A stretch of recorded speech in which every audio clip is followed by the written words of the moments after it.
पुष्पा 2 ने इस बार सबको घोड़ी बनाया। ड्रग केस में तड़ीपार हुई ममता कुलकर्णी 24 साल बाद वापस इंडिया आई रोने। नेहा धूपिया ने आखिरकार खोल दिया मुंह। नमस्ते दोस्तों, स्वागत है आपका न्यूज़ स्पार्क में, जहां बातें होगी टाइट और कंटेंट होगा राइट। ममता कुलकर्णी जो कभी बॉलीवुड की आइटम क्वीन थी, उनका करियर एकदम यूट्यूब एड्स की तरह हो गया। सबको इरिटेट करता रहा पर एंड में कोई काम का नहीं निकला। 90s में जहाँ हर दूसरी फिल्म में ममता तन्हा डांस करती दिखती थी, वहाँ 2015 तक उनका नाम एकदम ब्रेकिंग बैड की स्क्रिप्ट की तरह हो गई। मतलब मानो ममता जी ने बॉलीवुड का सेट छोड़ के पाब्लो एस्कोबार का सेट ज्वाइन कर लिया हो। और बात सिर्फ इतनी नहीं है, मैडम के पति विकी गोस्वामी ने तो अपना नाम ऐसे बनाया जैसे स्कूल के कामचोर बैक बेंचर्स, जो रिजल्ट के दिन सबसे ज्यादा नोटिस में आते हैं। शायद ममता जी ने यह सोचकर शादी की थी कि हीरो का करियर तो फ्लॉप हो रहे हैं, चलो विलन के साथ ही सेटल हो लेते हैं, मजे भी मस्त मिलेंगे। लेकिन ममता जी को तो झटके सहने पड़ रहे हैं। विकी ने ममता जी को चिक्की खिला दिया। ममता ने बोला कि वो बिन बुलाए मेहमान की तरह ड्रग केस में घुस गई। अरे मैडम, ये तो वही बात हो गई जैसे शादी में घुस के बोलो मैं तो सिर्फ गुलाब जामुन लेने आई थी, मुझे क्यों पकड़ा। अब ममता के फैंस भी कंफ्यूज है, वो उन्हें बॉलीवुड की क्वीन बुलाए या क्राइम की सीन। करियर ऐसा गिरा जैसे ममता की फ्लॉप फिल्म्स के फ्राइडे के कलेक्शंस। और सोचो, जिस एक्ट्रेस को पहले फिल्म पोस्टर्स में नंबर 1 कहलाते थे, आज उनका नाम न्यूज पोस्टर पे सस्पेक्ट नंबर 1 है। लेकिन हाल ही में ममता 24 साल बाद वापस इंडिया आई है। अगर आपको पता नहीं है तो वो तड़ीपार थी। Hi guys, this is Mamta Kulkarni and I just come to India, Bombay, Mumbai, Amchi Mumbai after 25 years and I'm really nostalgic of the whole journey that I went out of India in the year 2000 and exactly at 2024 I'm here and I'm really overwhelmed and I don't know how to express it. I'm emotional. In fact, when the flight landed, or before the flight landed, I was seeing on my left, right, and I saw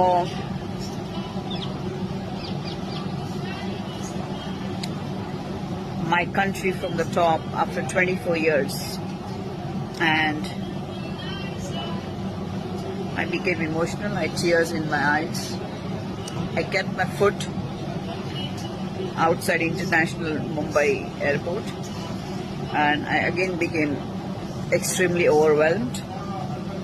दोस्तों, अंगूर अब खट्टे हो गए हैं, लेकिन उनसे wine जरूर बनाया जा सकता है। और बॉलीवुड अब वो भी ममता जी से एक ही बात सीख रहे हैं, हर फ्लैशी हीरोइन के पीछे एक शेडी स्टोरी हो सकता है। तो ममता जी, अगर कमबैक का सोच रहे हो तो स्क्रिप्ट ऐसे चुनो जो नेटफ्लिक्स के ट्रू क्राइम सेक्शन में फिट बैठे, ताकि आपको वापस इंडिया छोड़कर भागना ना पड़े। वैसे भाग तो नेहा धूपिया रही थी बाउंस करते हुए, जिस वजह से मीडिया और ट्रोलर्स को बाउंस बैक करने का मौका मिला, क्योंकि लोगों ने नेहा को बहुत ट्रोल किया, जिससे मीडिया की बंद दुकान वापस खुल गई।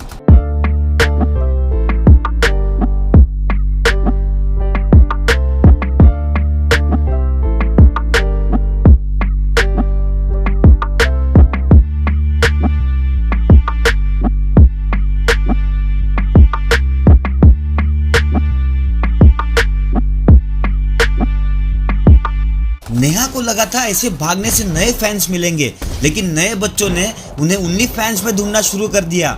ये वीडियो 2023 की है, लेकिन आज ये बात इसलिए निकली है क्योंकि नेहा ने इस बार खोल दिया। अपना मुंह, आपका खुला हुआ मुंह बंद कर लीजिए और देखिए नेहा का क्या कहना है। I went for a run the other day and that video was all over and I got trolled for my body, my way of running, whatever. But I was literally the only one who got up at 6:30 in the morning and went for a run. And I was doing something about my life.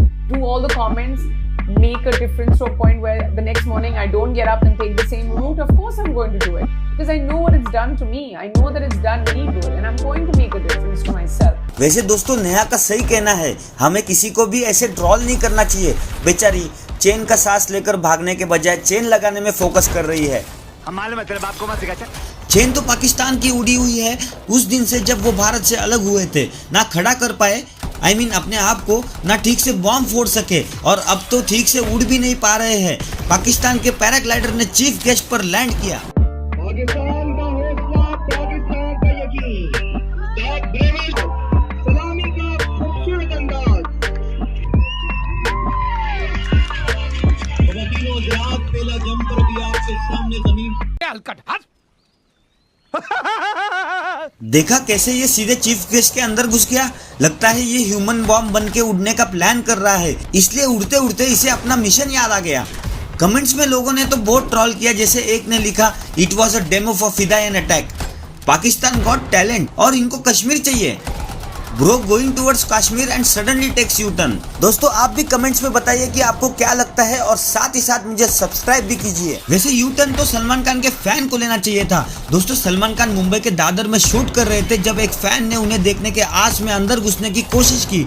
जब security को पता चला तो उन्होंने उसे अंदर जाने नहीं दिया। इस पर फैन भड़क गया और गार्ड्स के साथ उसका झगड़ा हुआ, जिसमें उसने लॉरेंस बिश्नोई का नाम लेकर उन्हें धमकाया। फिलहाल उस फैन को मुंबई पुलिस ने अरेस्ट किया है और वो जेल में बिना फैन के बैठा होगा। वैसे बैठे हुए इंसान भी किडनैप हो सकते हैं। सुनील पाल जिनकी करियर उनके जोक्स जैसी फेल चल रही है, उन्हें किडनैप किया गया था। सुनील पाल को हरिद्वार और मेरठ के बीच में एक ढाबे पर जबरदस्ती आंखों पर पट्टी बांधकर दूसरे कार में बिठाकर किडनैप किया था। सुनील पाल को एक रूम में ले जाकर 20 लाख का डिमांड किया था किडनैपर्स ने। 7.5 लाख देने के बाद उन्हें किडनैपर्स मेरठ के सड़क किनारे फेंक कर चले गए। सुनील ने सांता क्रूज पुलिस स्टेशन में केस रजिस्टर करवाया, जिसमें उन्होंने कहा कि उन्हें किडनैप करने वाले कार ड्राइवर्स थे, लेकिन सुनील की बीवी लकी है कि वो उन्हें वापस वेलकम कर सकी। वैसे वेलकम के मुश्ताक खान भी किडनैप हुए थे। मुश्ताक खान को इवेंट में इन्वाइट करने के बहाने किडनैप किया गया था, ऐसा उनके मैनेजर शिवम यादव ने पुलिस को बयान दिया। 15 अक्टूबर को राहुल सैनी नाम के इंसान ने उन्हें कॉल किया था और वरिष्ठ लोगों को सम्मान करने के लिए मुश्ताक को चीफ गेस्ट के तौर पर बुलाया गया था। मुश्ताक जी जब फ्लाइट से दिल्ली उतरे, उन्हें रिसीव किया गया और स्कॉर्पियो में ले जाया गया। फिर बीच रास्ते में ही उनके साथ फिल्म जैसा सीन हुआ, जहां गाड़ी बदली गई और 2 पैसेंजर और आके उनके बगल में बैठ गए। मुश्ताक के विरोध करने पर उन्हें धमकाया गया। मुश्ताक यहाँ पर मेरी टांग नकली है ये कहानी भी नहीं बोल सकते थे, क्योंकि उन्हें पकड़ने वाले असली उदय मजनू थे। फिर उन्हें सुनसान जगह ले जाया गया, वहाँ उनके साथ वो नहीं हुआ जो आप सोच रहे हैं। तू समझा? हाँ। नहीं तू समझा नहीं। उनका मोबाइल जब्त करके किडनैपर्स ने 2 लाख रुपए ट्रांसफर कर लिए। ये किडनैपर्स भी मेरठ के थे, जहां सुनील पाल के साथ भी कांड हुआ था। बेचारे किडनैपर्स भी कितने गरीब होंगे, 2 लाख के चक्कर में सेलिब्रिटी को उठा लिया। या फिर ऐसा भी हो सकता है कि मुश्ताक के अकाउंट में उतने ही पैसे बचे हो। काम की कमी जो है जिंदगी में। वैसे जिंदगी तो शाहरुख खान की मस्त है। ड्राइव करते हुए एक अंग्रेज ने शाहरुख खान की बेवर्ली हिल्स के घर को दिखाया, जिसमें 3 बेडरूम और 6 बाथरूम है, जिसका एक दिन का भाड़ा 2 लाख रुपए है। I don't know if you guys know it, Bollywood is bigger than Hollywood. It's a huge industry. They have a superstar there named Shah Rukh Khan. You guys, this guy is the second highest paid actor in the world. He's worth over $850 million, and he's actually been in over 80 blockbuster movies. You guys, nobody in Hollywood has done that. 80 blockbuster movies? That's crazy. The White House coming up on the left is his.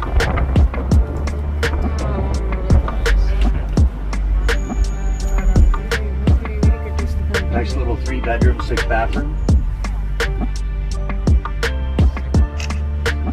Yeah. Rich people need more bathrooms to be better than that.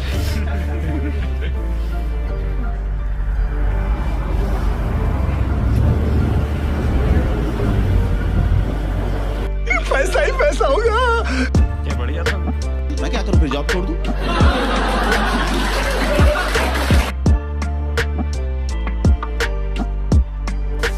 दोस्तों शाहरुख खान ने तो भारत का नाम रोशन किया है, लेकिन सोचो अंग्रेज तक इनकी तारीफ करने लगे हैं, और बॉलीवुड को हॉलीवुड से बड़ा इंडस्ट्री कहाँ। लेकिन उन्हें कहाँ पता कि बॉलीवुड के मूवीज आजकल कुत्ते भी नहीं देखना चाहते, क्योंकि टॉलीवुड वालों ने लोगों की आंखें खोल दी है। इतना कि लोग पलके झपकाए बिना पुष्पा जैसी फिल्म देख रहे हैं। पुष्पा 2 ने तो सबको झुकाया नहीं, बल्कि घोड़ी बना दिया है।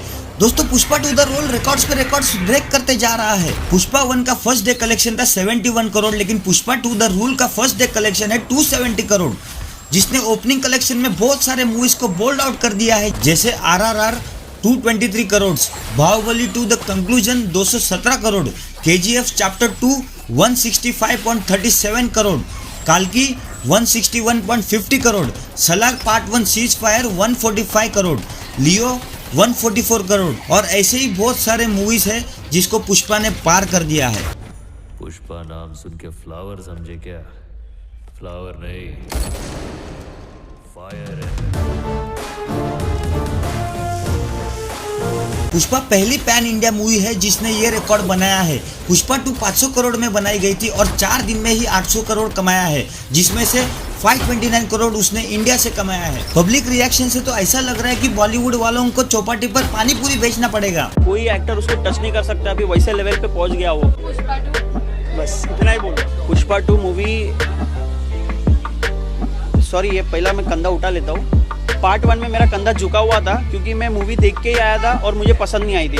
अभी मैं बोलता हूँ खुद कि पार्ट 2 में मेरा कंधा उठ के ही रहेगा, मैं झुकाऊंगा नहीं इसको, क्योंकि ये मूवी वैसी मूवी बनी है। ये जो उन्होंने पुष्पा 1 में किया था वो उसमें अभी डबल फायर हो गया है उनके अंदर का। 3 घंटे 20 मिनट कैसे निकल जाएंगे आपको पता नहीं चलेगा, तो मूवी में वो खूबी है। क्या बात है। पुष्पा 2 एकदम मस्त है और पुष्पा 3 भी आने वाला है। उनकी एक्टिंग कैसी लगी? बहुत अच्छा, मेरे को प्यार है। पहली बार बिहार आया हूँ, मैं किसी के सामने झुकूंगा नहीं, लेकिन इसके सामने झुकूंगा उसने बोला था।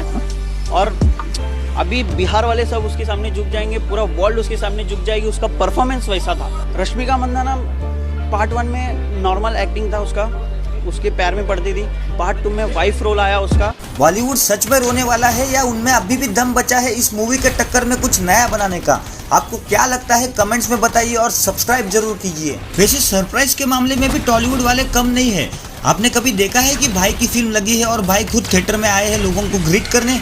नहीं ना, क्योंकि भाई तो कमाने से पहले ही घर पर बैठकर नोट गिन रहे होते हैं। लेकिन अल्लू अर्जुन ने यहाँ भी प्रूव कर दिया कि वो नहीं, दुनिया उनके सामने झुक गया जब उन्होंने फैन से मिलने के लिए सरप्राइज विजिट किया हैदराबाद के संध्या 70mm थिएटर में।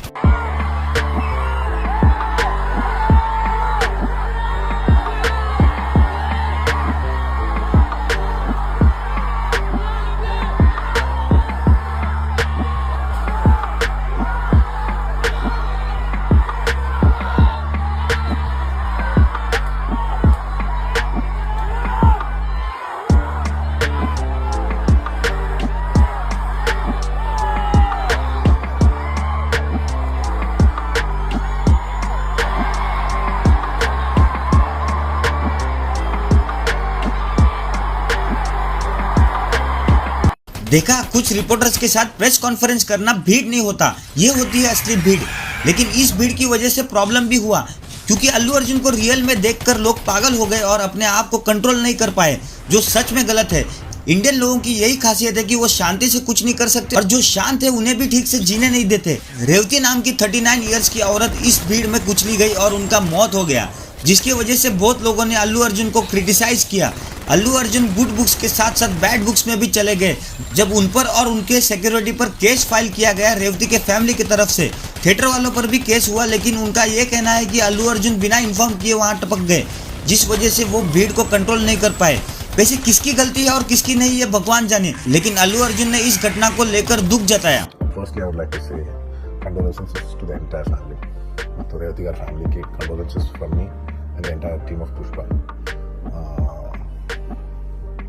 మేము ఏం చేసినా ఈ లాస్, మేము ఏం చేసినా ఎంత మాట్లాడినా దిస్ లాస్ కెన్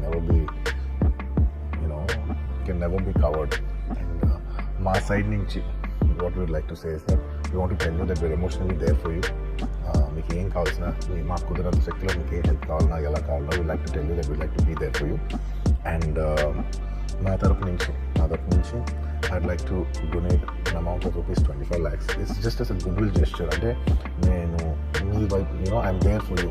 నా యాక్షన్స్లో చూడండి, నా నమ్మండి, నేను మీకోసం ఉన్నాను అని జెస్చర్గా I'd like to give them 25 lakhs rupees for their future, to secure their future. And especially పిల్లలు ఉన్నారంట, so to tell them that I'll be there for them. వాళ్ళకి ఏ kind of support కావాలన్నా కూడా we'll try to be there as much as possible. दोस्तों, जो भी हो, India में फिल्मों का क्रेज वाइल्ड फायर जैसा है और इसी क्रेजीनेस में एक्टर एनटी रामास्वामी को एक औरत ने सच में पेल दिया जब क्रू लोगों को थैंक्स कहने थिएटर में गई थी।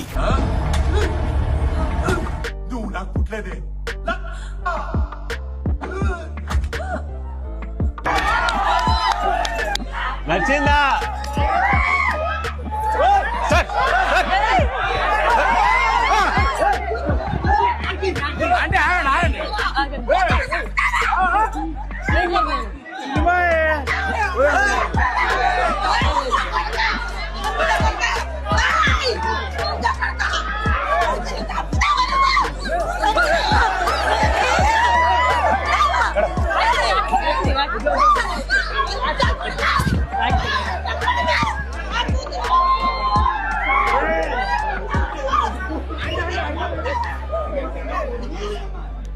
ఏం జరుగుతుంది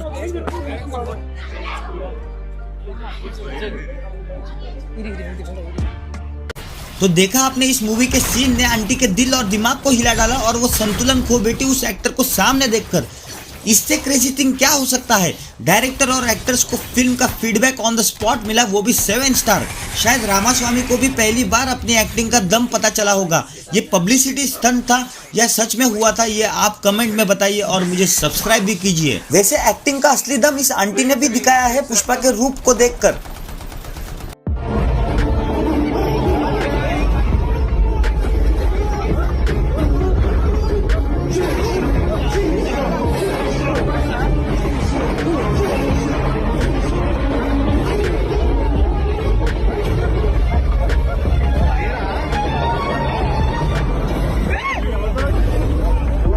शायद आंटी ने सोचा होगा कि पुष्पा के आड़ में मैं भी फेमस हो जाऊं, या फिर ये भी एक पब्लिसिटी स्टंट हो सकता है। जो भी हो, हमें क्या, हमारे तो मजे ही मजे हैं। वैसे दोस्तों, अल्लू अर्जुन के एक फैन ने सिक्योरिटी को तोड़ा उनके साथ सेल्फी लेने के लिए। इस पर मैंने वीडियो बनाई हुई है, आप ऊपर के लिंक पे क्लिक करके देख सकते हैं। ऐसे ही मजेदार कंटेंट के लिए प्लीज आप पहली वाली आंटी की तरह मेरे सब्सक्राइब के बटन पर मारो और घंटा जरूर दबाना, क्योंकि दबाने में अलग ही मजा है। आपको नए वीडियो के नोटिफिकेशन जो आएंगे। तो मिलते हैं अगली वीडियो में, बाय बाय।